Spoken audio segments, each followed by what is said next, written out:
Assentados como nós estamos, gostaríamos de ler um trecho da Palavra de Deus no Evangelho de Mateus. De Mateus,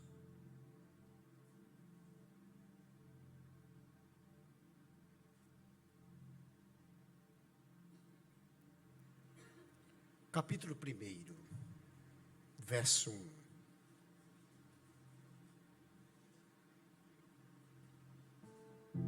Livro da genealogia de Jesus Cristo, filho de Davi, filho de Abraão. Abraão gerou a Isaque, Isaque a Jacó, Jacó a Judá e a seus irmãos.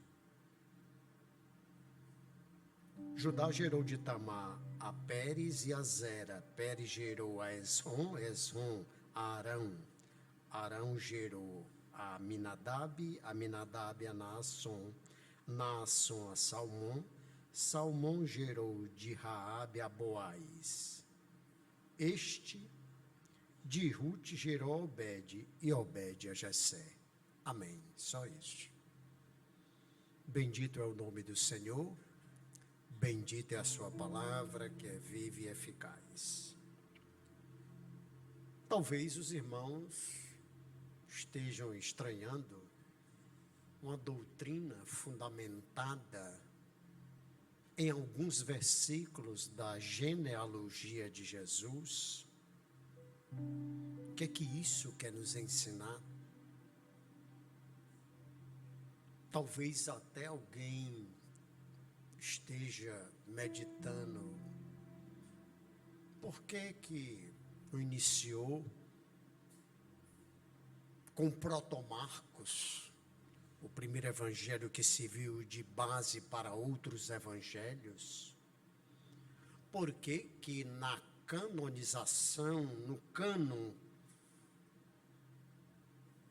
da Nova Aliança, Mateus está em primeiro lugar? São perguntas que nós fazemos. Muito obrigado, diaconisa Irene Araújo.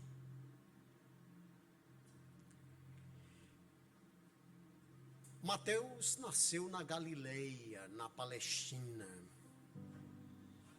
e morreu em Hierápolis, hoje a Etiópia, aproximadamente no ano 70 depois de Cristo. Foi chamado por Jesus quando estava sentado na coletoria. Basta que os irmãos ouçam.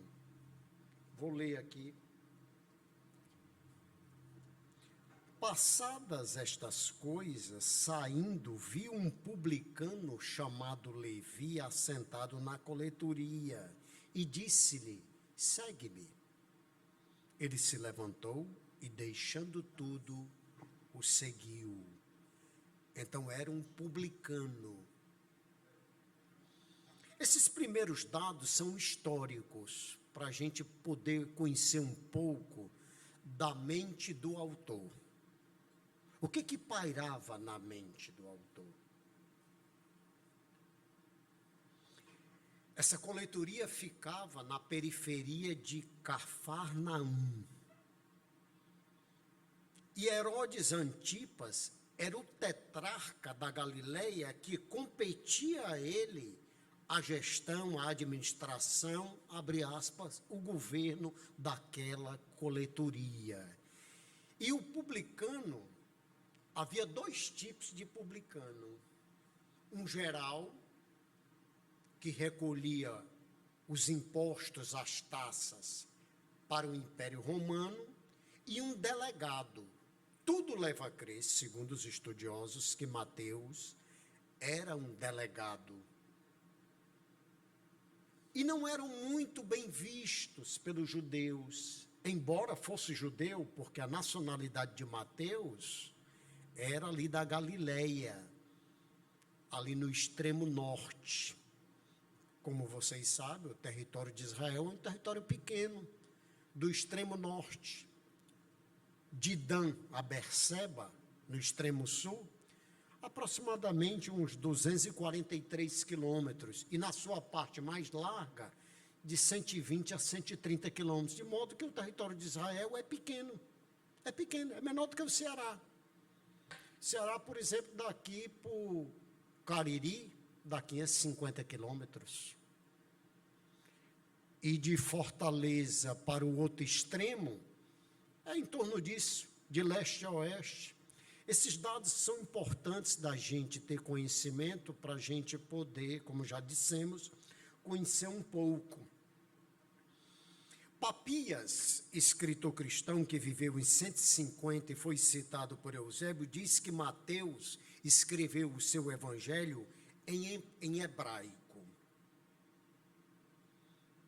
Se nós observarmos o evangelho de Mateus, o de Marcos, o de Lucas e o de João, nós vamos ver algumas diferenças. Primeiro, Mateus utiliza no seu evangelho 55 remissões textuais. O que é isso? São citações bíblicas. E o que é uma citação? É a quantidade de palavras que foram referendadas na antiga aliança, na Bíblia do Antigo Testamento. Se não, vejamos, no capítulo 1 de Mateus, ele no verso 23, ele diz: eis que a virgem conceberá e dará luz a um filho, e ele será chamado pelo nome de Emanuel. Isso é uma citação bíblica, isso é uma remissão textual. Você quer ver outra? Basta que você ouça. Capítulo 2 de Mateus, verso 6. E tu, Belém, terra de Judá, não és de modo algum a menor entre as principais de Judá, porque de ti sairá o guia que há de apacentar a meu povo Israel. Isso ele estava se referindo a Miqueias, no capítulo 5, verso 2, que eu vou ler. E tu, Belém Efrata, pequena demais para figurar como grupo de milhares de Judá, de ti me sairá o que há de me reinar em Israel, e cujas origens são desde os tempos antigos, desde os dias da eternidade. Então, Mateus faz várias citações, por quê? Porque na mente de Mateus, ele tinha conhecimento da Torá, dos profetas, dos salmos. Amém, igreja? Além das citações, ele utiliza também ecos da escritura hebraica. E Mateus utiliza mais ou menos o dobro do que se vê em Marcos, em Lucas e em João. Então, nós já podemos extrair disso aqui algumas conclusões. Primeira, estava na mente do autor do Evangelho de Mateus um conhecimento prévio dos profetas, dos salmos, do Pentateuco, porque nas suas 55 citações que ele faz, ele a cita. Agora, vamos trazer isso para os dias de hoje, porque a pregação, a proclamação do Evangelho, ela se fundamenta, como os irmãos sabem, em 3 verbos no infinitivos: ler, explicar e aplicar. Nós estamos explicando, agora vamos aplicar para os dias de hoje. Amém, igreja? Qual a aplicação? É que tanto conhecimento do antigo, da antiga aliança, quanto do novo, deve ser um estímulo, uma constante para nós, que somos ilustres como filhos de Deus e temos o dever de proclamar essa verdade. Conhecer. qual a razão da presença significativa da Bíblia hebraica em Mateus? E quando nós dizemos Bíblia hebraica, a Torá, os 5 primeiros livros,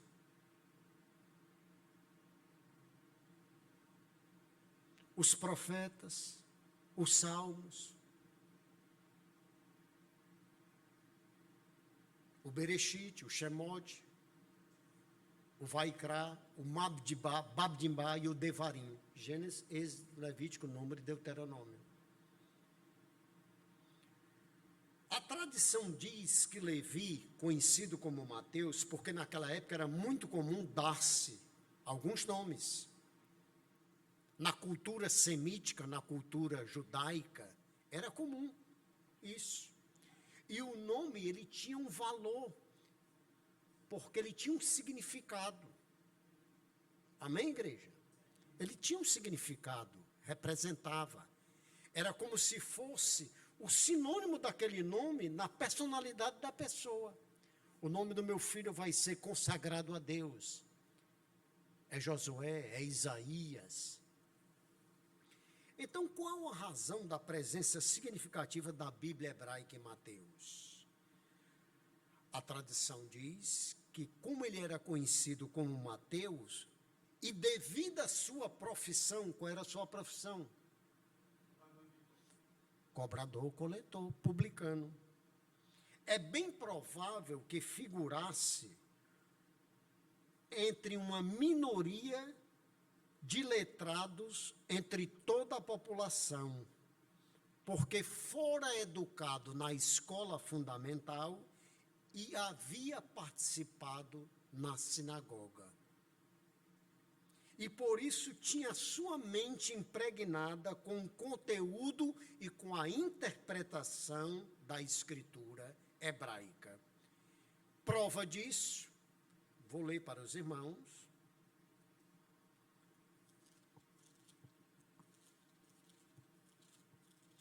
Aqui no capítulo 13, no verso 51 e 52, diz assim: Entendestes todas estas coisas? Responderam-lhe, sim. Então lhes disse: por isso todo escriba versado no reino dos céus é semelhante a um pai de família que tira do seu depósito coisas novas e coisas velhas. Então, com certeza terena, Mateus, mesmo como publicano, ele tinha conhecimento da escritura hebraica. Por isso que nós batemos tanto na tecla de que o conhecimento você não tira da pessoa. As ações, elas sofrem influência, nós já dissemos isso aqui. Quer ver uma prova? Nos meus 35 anos de fé, é o tempo que nós temos de casado, né? Teve uma época, tá que a minha esposa e aqueles que estão nos vendo e ouvindo hão de concordar, que eu orava mais, não é verdade? Porque as ações, elas sofrem muita influência do tempo, o conhecimento não. Você pode até perder um pouquinho, ou se esquecer, se olvidar nele, mas depois você, será que eu estou dizendo uma heresia? Depois você resgata. É por isso que sabedoria, no capítulo 28 de Jó, está atrelada a Cochumar, sabedoria divina, que é pacífica, pura. A sabedoria de Deus está atrelada com o entendimento, porque o entendimento, ele encapsula a sabedoria. E se manifesta, depois de encapsular, como é que ele se manifesta materialmente? Através do conhecimento e da inteligência. Bendito é o nome do Senhor. Eu louvo a Deus porque essas coisas são divinas, gente. São divinas. Eu digo isso, eu me arrepio um pouquinho. É divino. E ninguém tira. Eu já citei isso aqui, eu me lembro que em 77, eu fui 78, 79, eu li um livro e eu decorei. Era um versículo que dizia assim: nada pode prejudicar sabedoria. Sapientiae nocere non poteste, nulla delebitis aete, nulla diminuete. É uma expressão latim que diz o seguinte: nada pode prejudicar sabedoria. O tempo não a encobre e nenhuma coisa consegue apoucá-la, diminuí-la, abafá-la. A sabedoria vem dele, se manifesta em nós. E qual é a materialização da sabedoria divina? A palavra de Deus. Glória a Deus. Bendito é o nome do divino, do benevolente. É a materialização da sabedoria de Deus, e não é toda não, Matias.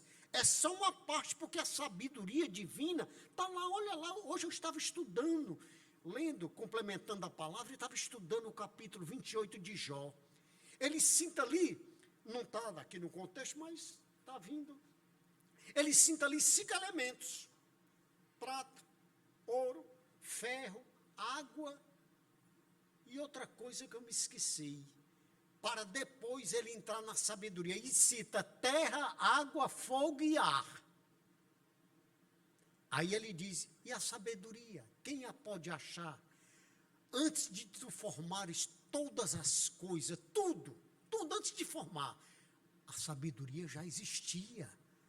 Porque foi com a sabedoria onipotencial, divina, que ele fez todas as coisas. E a materialização dessa sabedoria, uma parte, está aqui, ó. Ah, não, eu só faço orar, eu não gosto de ler a palavra de Deus. Foi esse tempo que eu... Isso aqui é tudo. Voltando.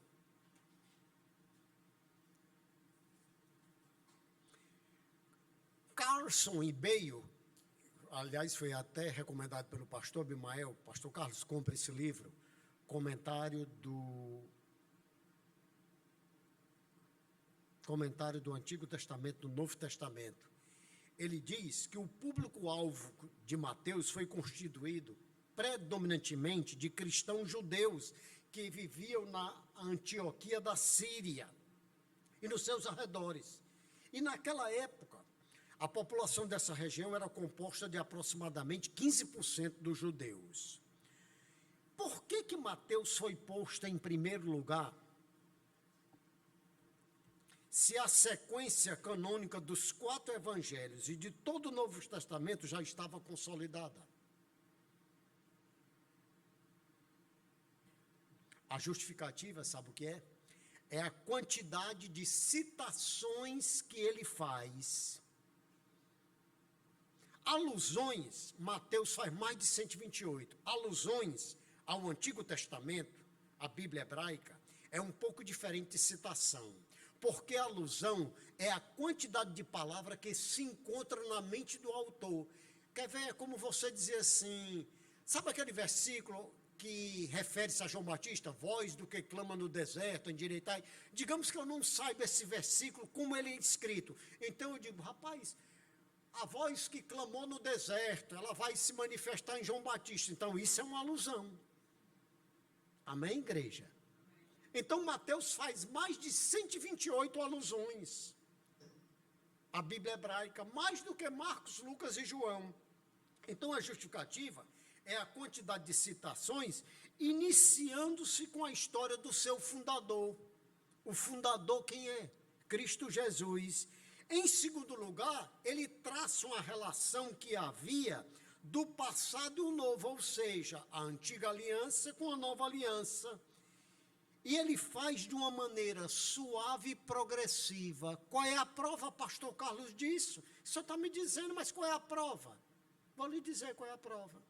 É que ele começa o seu evangelho com o quê? Com a genealogia de Jesus Cristo. Ele apresenta de Abraão a Davi 14 gerações, de Davi ao exílio babilônico, 14 gerações, e do exílio a Cristo, mais 14. 14 vezes 3 dá 42. E o número 14 é o mesmo número hebraico de letras do nome Davi. Eu não quero entrar nessa coisa de Cabalá, mas você pode dizer, pastor, isso é coincidência? Ou coincidência ou providência, eu sei que a mente divina está aqui. Tá? E ele faz de uma maneira suave e progressiva. Mateus faz assim. Quando ele cita Miqueias 5:2, como nós lemos, e tu, Belém, terra de Judá, não és de modo algum a menor entre as principais de Judá, porque de ti sairá o guia que há de apacentar meu povo Israel. E ao citar, isso aqui é uma profecia preditiva, e quando ele faz isso, ele exclui, já naquela época, os autoproclamadores candidatos a Messias, porque já naquela época havia autoproclamados a Messias, porque tinham conhecimento das profecias, da raiz de Jessé, do leão da tribo de Judá. E quais os propósitos do Evangelho de Mateus? Primeiro, foi para a comunidade formada pela maioria de judeus cristãos, também chamados nazarenos. Esta comunidade poderia estar localizada na Palestina ou em Antioquia da Síria.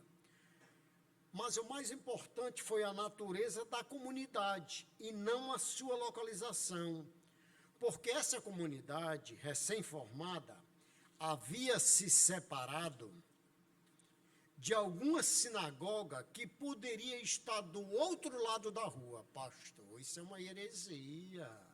Só dizer isso na época de Jesus, em Jerusalém, será que lá do outro lado tinha outra comunidade? Tinha, meu filho.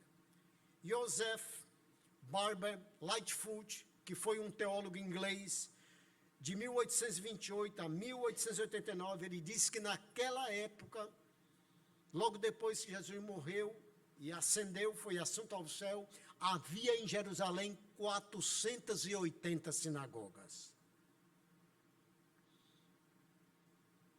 E a sinagoga, para ela ser formada, não era muito pouco. Só bastava o minyan. O que é o minyan? É o número mínimo, 10 pessoas. 10 pessoas. Aqui, hoje à noite, nós somos mais de 10.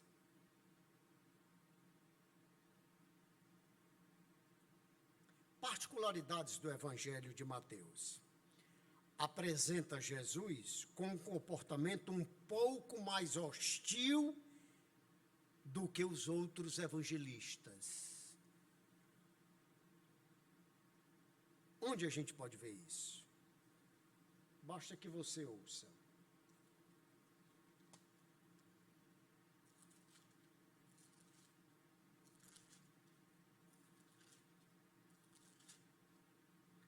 O capítulo 23,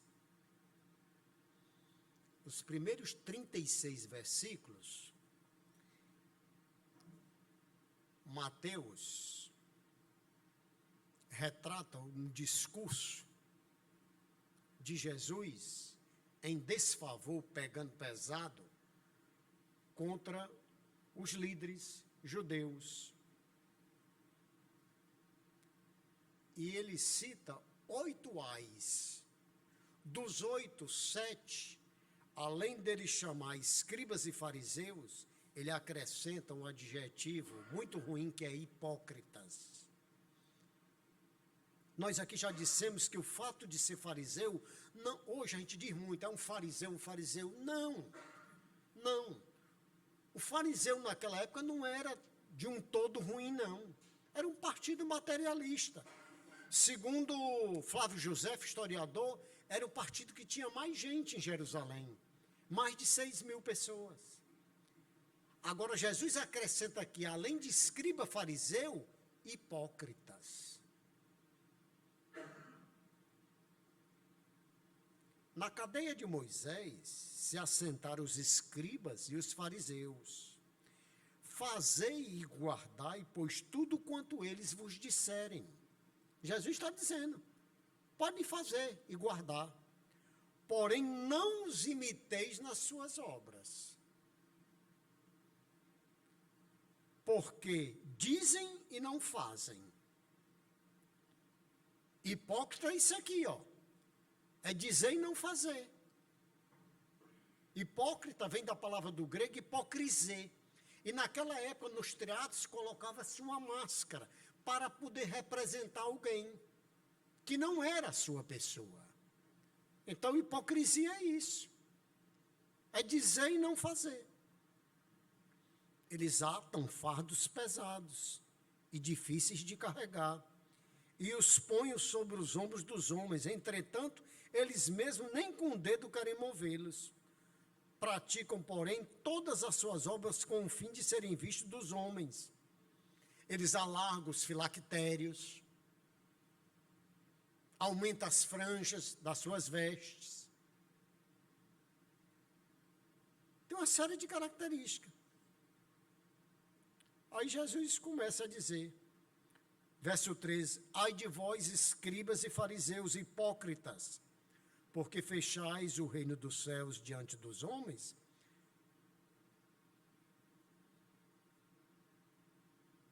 Pois vós não entrais, nem deixais entrar os que estão entrando.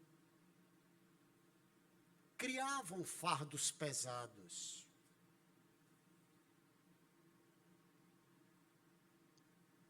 Mateus, por exemplo, outra particularidade do Evangelho de Mateus, igreja, é o único evangelho que proíbe os discípulos de sair fora dos limites de Israel, por ocasião do início de seus ministérios. Sabia disso? No capítulo 10, quando ele dá instrução para os 12, tendo chamado os seus 12 discípulos, deu-lhes Jesus autoridade sobre os espíritos imundos, para os expelir e para curar toda sorte de doenças e enfermidades. Os nomes dos 12 apóstolos são estes. Verso 5.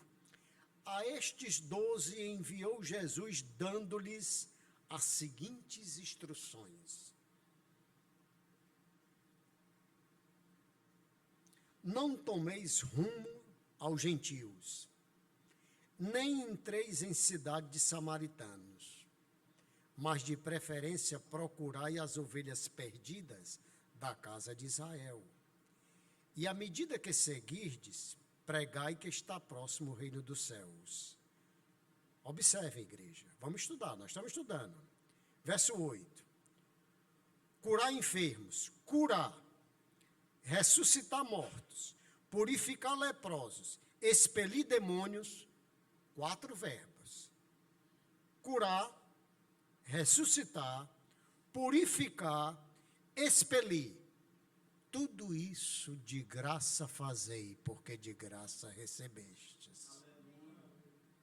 Bendito é o nome do Senhor. Ô, pastor Abimael, como está diferente isso aqui.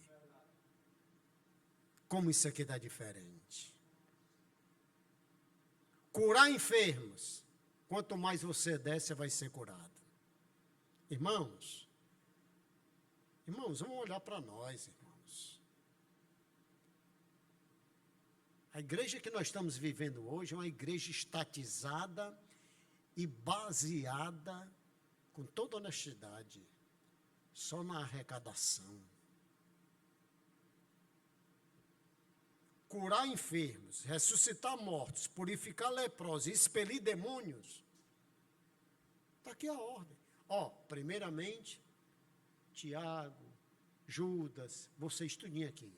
Primeiro eu quero que vocês vão nos arredores de Jerusalém, tá? Só nos arredores. No alforje não leve nada de ouro nem de prata. Digno é o trabalhador do seu salário. Teve nenhum que dissesse, mas Jesus, e se eu encontrar?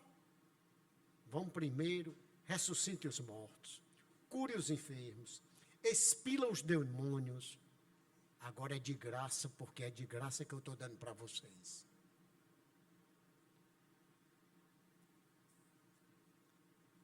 Será que a gente pode ouvir um amém? É o único documento que registra a famosa grande comissão depois da ressurreição de Jesus. Sabia disso? Capítulo 28 de Mateus. É o único documento, é o único evangelho que registra a famosa grande comissão depois da ressurreição de Jesus. Mateus 28, 16 a 20. Seguiram os 11 discípulos para a Galiléia, para o monte que Jesus lhes designara. E quando o viram, o adoraram, mas alguns duvidaram. Jesus, aproximando-se, falou-lhes, dizendo: toda a autoridade me foi dada no céu e na terra. Ide, portanto, fazei discípulos de todas as nações, batizando-os em nome do Pai, do Filho e do Espírito Santo, ensinando-os a guardar todas as coisas que vos tenho ordenado. E eis que estou convosco todos os dias, até a consumação. Bendito é o teu nome. Bendito é o teu nome, Senhor.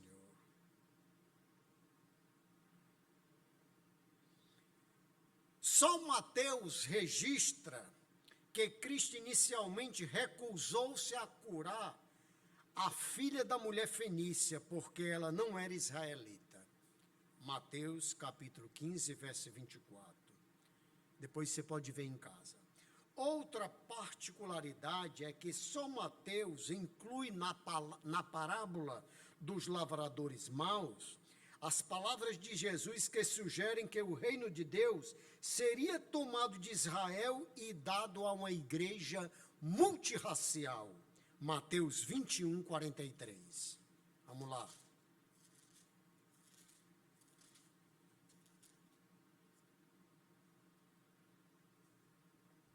Verso 22.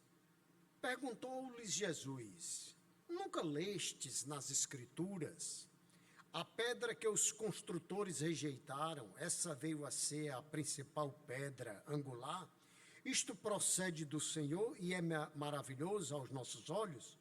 Portanto, vos digo que o reino de Deus vos será tirado e será entregue a um povo que lhe produz os respectivos frutos. E João complementa isso aqui no seu Evangelho, capítulo 1, verso 2. Ele veio para os seus e os seus não o receberam. Mas a todos quantos o receberam, deu-lhes o poder de serem feitos filhos de... Então os evangelhos não se contradizem. Por que não se contradiz? Porque é a sabedoria divina que está materializada. Amém, igreja? Mateus é o único evangelho com 2 vezes mais citações do Antigo Testamento do que qualquer outro evangelho, demonstrando interesse e cumprimento da lei. Você quer ver uma coisa? Uma coisa que Jesus veio e que nunca fez. Jesus nunca fez, vocês vão ouvir isso pela primeira vez. Foi deixar de cumprir a lei. Jesus nunca deixou de cumprir a lei.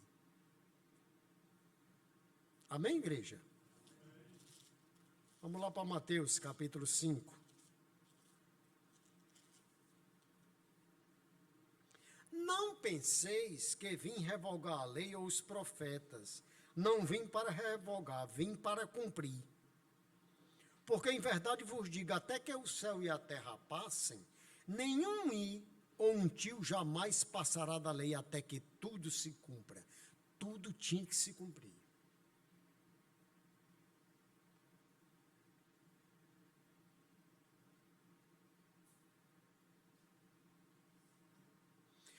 Sabia que só Mateus fala em 2 oportunidades da igreja? Só Mateus. Marcos, Lucas e João não fala nenhum. Lucas vai falar em Atos. Mas no seu evangelho você não encontra. Mateus capítulo 16, é um trecho bastante conhecido, em que ele pergunta para os discípulos, quando ele diz: quem diz o povo ser o filho do homem? Aí responderam, alguns dos dois responderam, Elias, João Batista, Jeremias, ou um dos profetas. Aí Jesus disse, mas vocês, o que é que vocês dizem a meu respeito?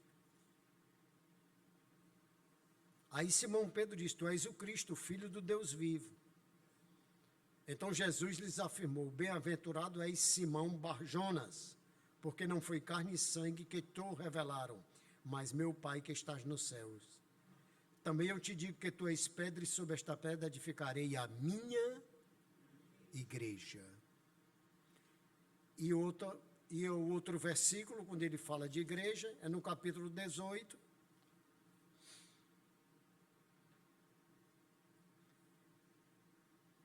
É quando o irmão peca contra outro irmão e vai arguí-lo. E no verso 17 ele diz, e se ele não os atender, dize-o à igreja. E se recusar ouvir, também a igreja. Consideram-o como gentil e publicano.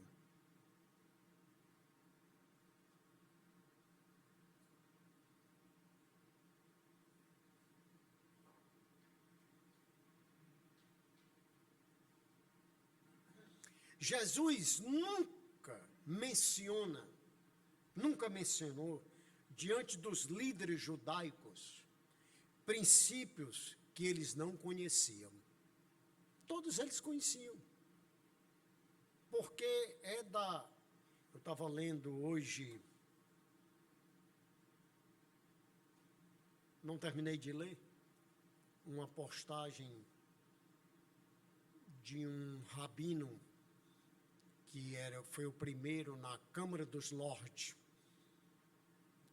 e ele escreve acerca do seu povo, dos judeus.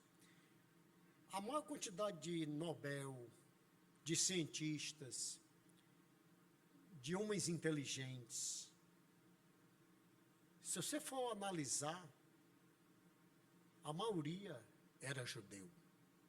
A maioria era judeu.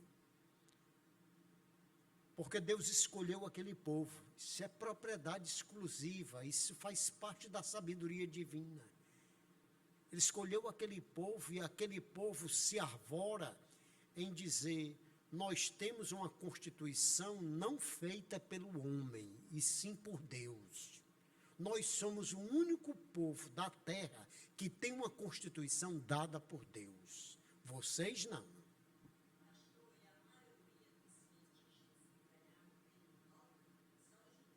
Isso.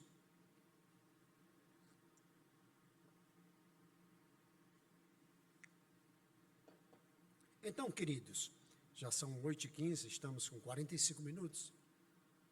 É importante a gente conhecer a mente do autor, e se você observar, Mateus, Marcos, Lucas, João, Lucas em Atos dos Apóstolos, aí vem as cartas, as igrejas de Paulo, aí vem as cartas pastorais, aí vem Judas, as cartas joaninas.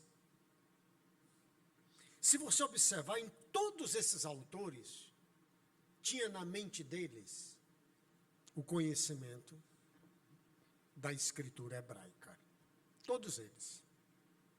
É claro que nós não vivemos mais na antiga aliança. Nós vivemos na nova aliança porque em Jesus se cumpriu tudo. Amém? Jesus, ele cumpriu rigorosamente. Cumpriu rigorosamente. Então é importante a gente ter esse conhecimento para a gente crescer na graça e no conhecimento das coisas de Deus. Prossigamos e conheçamos ao Senhor. Quanto mais a gente prossegue em conhecer o Senhor, e como é que a gente conhece o Senhor?